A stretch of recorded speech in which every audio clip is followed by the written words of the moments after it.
এটাতে সম্পূর্ণভাবে দায়ী সেন্ট্রালে কংগ্রেস গভর্নমেন্ট। কেননা কংগ্রেস গভর্নমেন্ট ইন্দিরা গান্ধীর আমলে এদেরকে সিটিজেনশিপ দেওয়া হয়নি।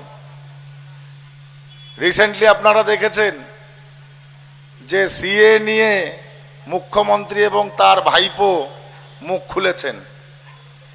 যে একজন বলছেন, ভাইপো বলছেন, অভিষেক বন্দ্যোপাধ্যায়, আমার বলতে কোনো রকম দ্বিধা হয় না, আমি ভাইপো টাইপো ওই হিসেব করে বলি না, ঠিক আছে, আমি ওকে নাম ধরে বলছি।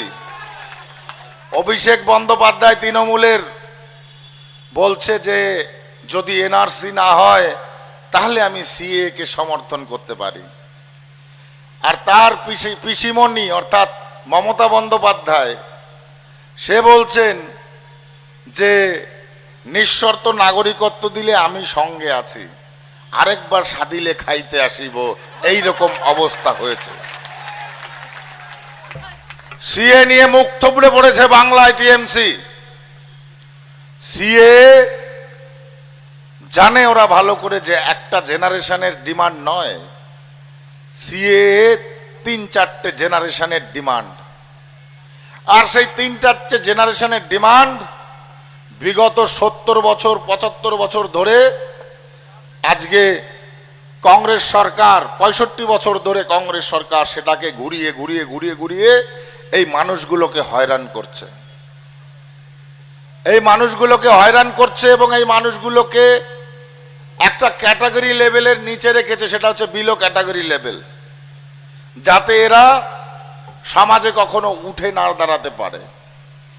প্রথমে 4 থেকে 5 বছর কংগ্রেস এটা শুরু করেছে, তার দেখা দেখি বামফ্রন্ট সরকার 34 বছর এদের সঙ্গে এই ব্যবহার করেছে এবং পরবর্তীতে এই 12 থেকে 13 বছর এই তাদের দেখা দেখি আবার এই টিএমসি গভর্নমেন্ট করছে।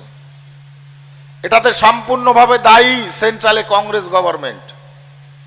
কেননা কংগ্রেস গভর্নমেন্ট ইন্দিরা গান্ধীর আমলে এদেরকে সিটিজেনশিপ দেওয়া হয়নি, জওহরলাল নেহেরুর আমলে এদেরকে সিটিজেনশিপ দেওয়া হয়নি। সিটিজেনশিপ দেওয়াটা বাধ্যতামূলক এই কারণে, ভারতবর্ষ যদি প্রগতিশীল হতে হয় তাহলে ভারতবর্ষের সবার আগে সিটিজেনশিপ সিকিওর করা জরুরি। ভারতবর্ষে কেন একটা মানুষ অবৈধভাবে বাস করবে?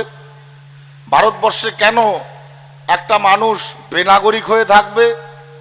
তাহলে সেই সরকার ততটা তৎপর নয়, সেই সরকার এতদিন ঘুমিয়েছিল, সেই সরকার শুধু পরিবারতন্ত্রকে দেখেছিল, সেই সরকার নিজের সত্তা হাসিল করবার জন্য এতদিন রাজনীতি করেছিল।